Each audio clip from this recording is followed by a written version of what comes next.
అందరికీ నమస్కారం. ఈరోజు మనం ఒక అత్యంత ఆసక్తికరమైన, కాస్త ఆలోచింపజేసే అంశాన్ని మాట్లాడుకోబోతున్నాం. మరణం తరువాత ఆత్మ ప్రయాణం గురించి ప్రాచీన గ్రంథమైన గరుడ పురాణం అందించిన అత్యంత లోతైన, సవివరమైన సమాచారాన్ని మనం ఈరోజు అర్థం చేసుకుందాం. ఇక్కడ ఒక్కసారి ఊహించుకోండి, దహన సంస్కారాలు పూర్తయి ఆ చితిమంటలు పూర్తిగా ఆరిపోయిన తర్వాత ఆ మొదటి 60 నిమిషాల్లో అసలు ఏం జరుగుతుంది? సోర్స్ మెటీరియల్ ప్రకారం అసలు కథ అక్కడే మొదలవుతుంది. శ్మశానం నుంచి అందరూ వెనుతిరిగి వెళ్ళిపోయాక ఆ ఆత్మ పరిస్థితి ఏంటి అనేది ఇప్పుడు మనం తెలుసుకుందాం. సరే, ఈ ప్రయాణాన్ని మనం ఒక 5 దశలుగా అర్థం చేసుకుందాం.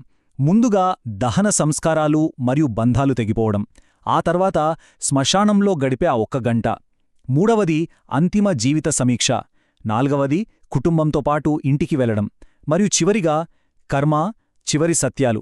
పదండి మొదలుపెడదాం. మొదటి దశకు వస్తే దహన సంస్కారాలు, బంధాలు తెగిపోవడం అంటే విడిపోవడం వల్ల ఆత్మకు కలిగే ఆకస్మిక దిగ్భ్రాంతి. తాను ఇంకా ఆ భౌతిక దేహం కాదని ఆత్మ గ్రహించే మొదటి షాక్ ఇది. జీవితాంతం ఎంతో జాగ్రత్తగా చూసుకున్న ఆ శరీరం బూడిదగా మారడం చూసి ఆత్మ తీవ్రమైన ఆవేదనకు గురవుతుందని ఈ గ్రంథం చెబుతోంది. ఇక్కడ ఒక ఆసక్తికరమైన ఆచారం ఉంది. అదే కపాలక్రియ. చితి మండుతున్నప్పుడు కపాలాన్ని పగలగొడతారు కదా. గరుడపురాణం ప్రకారం అప్పుడు వచ్చే ఆ పెద్ద శబ్దం కేవలం ఆత్మకు మాత్రమే వినిపిస్తుందట. ఆ శబ్దంతో తన భౌతిక బంధం శాశ్వతంగా తెగిపోయిందని, ఇక వెనక్కి వెళ్లే దారే లేదని ఆత్మకు అర్థమైపోతుంది. నిజంగా ఇదొక దిగ్భ్రాంతికరమైన క్షణం. ఇక రెండవ దశ, శ్మశానంలో గడిపే ఆ 1 గంట, ఒంటరితనం మరియు క్షీణించే కవచం. బంధువులంతా వెనుతిరిగి చూడకుండా వెళ్ళిపోగానే ఆత్మలో విపరీతమైన భయం మొదలవుతుంది. ఆ సమయంలో కొత్తగా చనిపోయిన ఆత్మ చుట్టూ ఉండే ఒక ఎనర్జీ కవచం నెమ్మదిగా బలహీనపడుతుందట. అప్పుడు అక్కడే తిరుగుతున్న ఇతర అసంతృప్త ఆత్మలు దానికి కనిపిస్తాయి. వింతైన భయంకరమైన శబ్దాలు వినిపిస్తాయి. కంగారులో ఆత్మ పరిగెత్తి తన వాళ్లను పట్టుకోవాలని చూస్తుంది. కాని చేయి వాళ్ల శరీరాల గుండా దూసుకుపోతుంది. ఎవరినీ తాకలేదు. ఎంత గట్టిగా అరిచినా ఆ అరుపులు కేవలం ప్రకంపనలుగానే మిగిలిపోతాయి, ఎవరికీ వినిపించవు. ఇక్కడ మనం గమనించాల్సిన ఒక అద్భుతమైన విషయముంది. అదేంటంటే, భౌతిక ప్రపంచంలో గడిచే సమయానికి, ఆత్మ అనుభవించే సమయానికి చాలా తేడా ఉంటుందని సోర్స్ చెబుతోంది. మనకు కేవలం ఒకే 1 గంటగా అనిపించే ఆ సమయం, ఆ నిశ్శబ్దంలో, ఆ భయంకరమైన ఒంటరితనంలో ఉన్న ఆత్మకు మాత్రం ఎన్నో రోజుల నరకంలా సుదీర్ఘంగా అనిపిస్తుందట. ఇప్పుడు మూడవ దశలోకి వద్దాం, అంతిమ జీవిత సమీక్ష. దీన్నే శ్మశాన వైరాగ్యం అని కూడా అంటారు. ఇంతవరకు బయట జరిగిన భయం కాస్త ఇప్పుడు తనలోకి తాను చూసుకునే ఒక తీవ్రమైన మథనంగా మారుతుంది.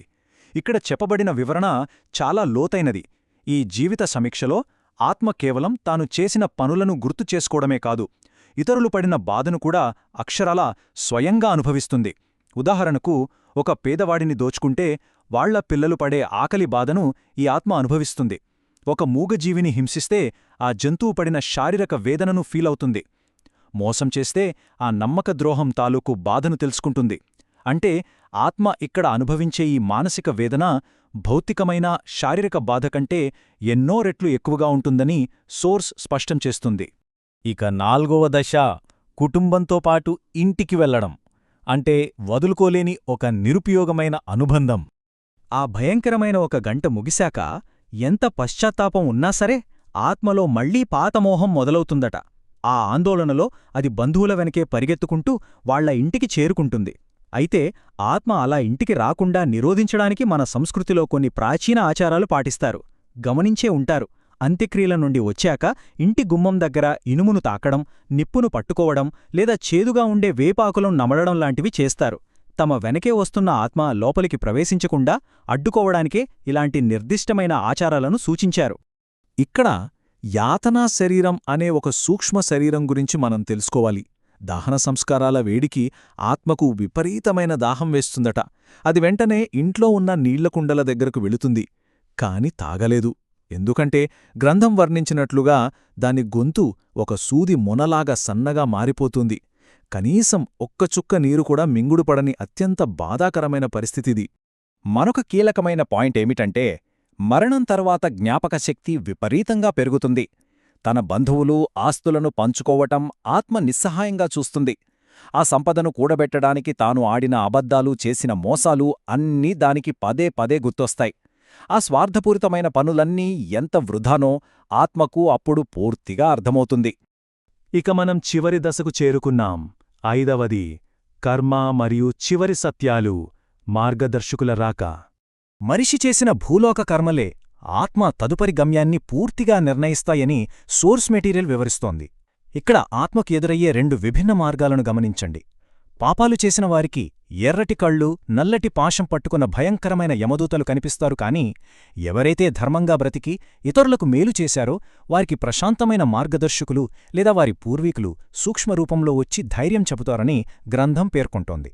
అంటే ఆ నిర్ణయాత్మక క్షణంలో మన కర్మలే మన భవిష్యత్తును డిసైడ్ చేస్తాయి. ఈ 5 మూలకాలనే నంబర్ ఒక ముఖ్యమైన వాస్తవాన్ని మనకు గుర్తుచేస్తుంది. మట్టి, నీరు, అగ్ని, గాలి, ఆకాశం ఈ పంచభూతాలతో తయారైన మన శరీరం కాలిపోయిన తరువాత తిరిగి ఆ ప్రకృతిలోనే కలిసిపోతుంది. ఆ భౌతిక దేహానికి సంబంధించిన ఏదీ మనతో రాదు. ఆఖరికి ఆత్మ వెంట ప్రయాణించేది కేవలం ఆ మనిషి చేసిన కర్మలు మాత్రమే. గరుడ పురాణం అందించే ఈ అద్భుతమైన వాక్యాన్నే ఒక్కసారి వినండి. జీవితమనేది ఒక తాత్కాలిక సత్రం లాంటిది. మనమంతా ఇక్కడ కేవలం సేద తీరడానికి మాత్రమే వచ్చాము. ఎవరి కన్నీళ్లకు కారణం కావద్దు.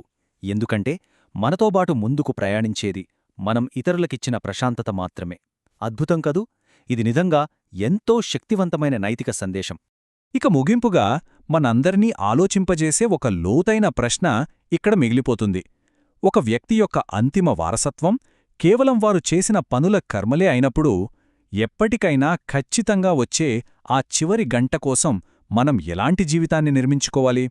ఈ ప్రాచీన జ్ఞానాన్ని ఒక్కసారి మన ఆధునిక జీవితానికి అన్వయించుకుని ఆలోచిద్దాం. సరే, ఈనాటి ఈ లోతైన విశ్లేషణలో నాతోపాటు ప్రయాణించినందుకు ధన్యవాదాలు.